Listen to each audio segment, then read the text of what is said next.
Mesdames et messieurs, nous continuons avec cette tranche d'animation. Je vous l'avais dit qu'aujourd'hui on était vraiment bénis. Je reçois là Monsieur Albert Ramazani, étudiant en deuxième licence à l'UNIKIN. Il est donc il est en deuxième licence UNIKIN en maths info. Oui. C'est ça? Oui, c'est voilà. ça. Tu vas bien, Albert? Oui, ça va, Madame Dorcas. Ici, on n'est pas timide, hein? Non, ça va. Ah, voilà, ça me rassure. Alors, il est également, vous êtes également le chargé de projet à Dove Group, oui, qui est ça. donc une jeune entreprise. Parle-nous un peu, présente-nous brièvement cette jeune entreprise. Alors, Dove Group est une jeune entreprise, comme nous l'avons dit, constituée à 90% des étudiants. C'est une génération des étudiants qui se disent...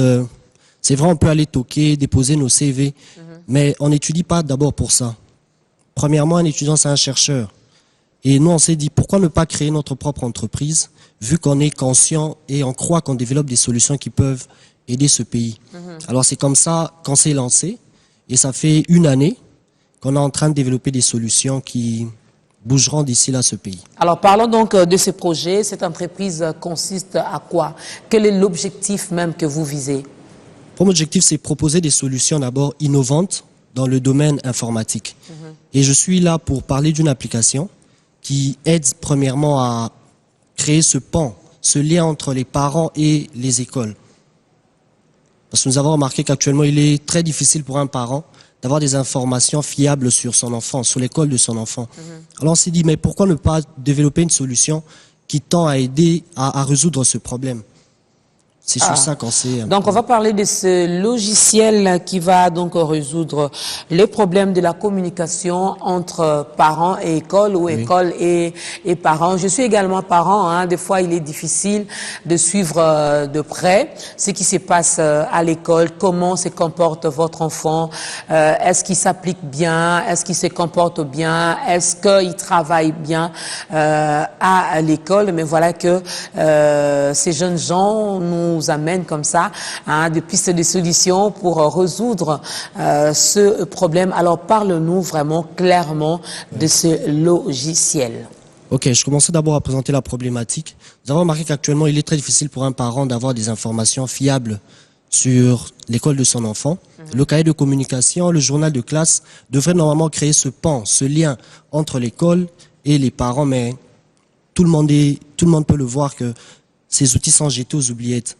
Alors on s'est dit, pourquoi ne pas développer une solution qui va ramener l'information aux parents où qu'ils soient? On a pensé premièrement à un site internet. Nous l'avons conçu, mais après plusieurs tests, on s'est rendu compte que c'est pas tout le monde à Kinshasa, dans le Congo, qui a accès à Internet. Et on s'est dit, mais pourquoi ne pas transmettre cette information sous forme de SMS? Aujourd'hui, cette maman qui vend au marché de Gambela, ce chauffeur de 207, il a un téléphone. Pourquoi ne pas lui transmettre cette information-là?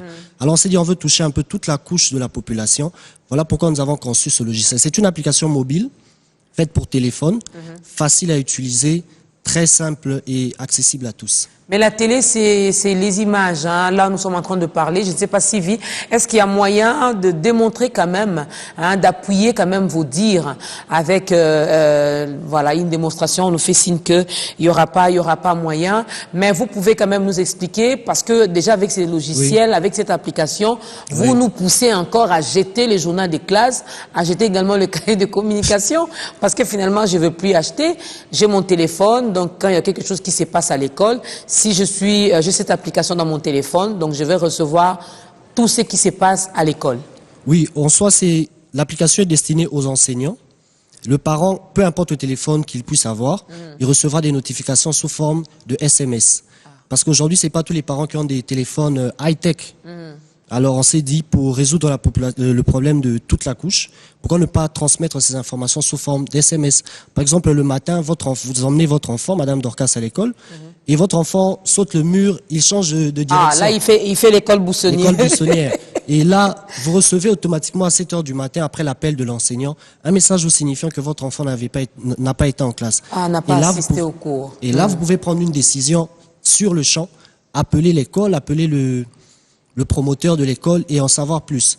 Mais contrairement au cahier de communication, l'enfant va rater la journée et vous le saurez juste après, quand vous rentrerez du travail. Alors on s'est dit pourquoi ne pas créer une communication directe, directe entre l'école et les parents.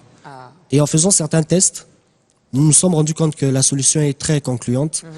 Et voilà pourquoi nous sommes... Mais seulement, il faudra également qu'on vous aide. Oui. Alors, qu'est-ce que ces gens qui nous regardent à la maison, ces papas, ces parents responsables, le ministre également de l'EPSP, et pourquoi pas le gouverneur de la ville, ils sont également parents. Qu'est-ce que vous attendez de nous? Comme vous avez dit, la dame qui est passée avant nous, il y a un verset biblique qui dit « La moisson est grande, mais il y a peu d'ouvriers. Le Congo est grand, mais... Nous avons développé cette solution en tant qu'étudiants, en tant que chercheurs.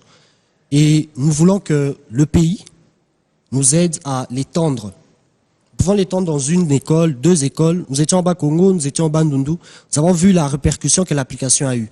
Alors on se dit que seul, on ne pourra pas satisfaire. On est limité. On est vraiment limité.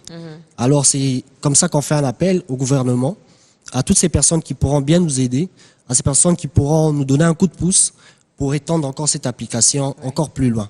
Voilà, donc je pense même que l'initiateur des Bissau a également entendu ces messages et j'ose croire qu'il sera également intéressé à ça parce que dans la campagne Bissau Tolobaki, il faut Bissau stotter les mains. Chacun de nous, là où il est, dans son domaine, doit s'élever pour apporter un plus pour le développement de notre pays. Alors eux, ils sont encore étudiants en 2e licence. Voilà que ils osent quand même faire quelque chose ensemble avec les amis. Ils ont réfléchi et voilà, ils nous propose quelque chose. Alors, quoi de mieux que de le soutenir? On peut avoir votre numéro de contact, Albert? Très rapidement, 081 056 35 01. 081 056 35 01. Voilà. Soutenons et encourageons donc cette jeunesse. Merci beaucoup, Albert Ramazani, d'être passé. Merci. Et salut tous tes collègues de notre part. Merci. On est ensemble.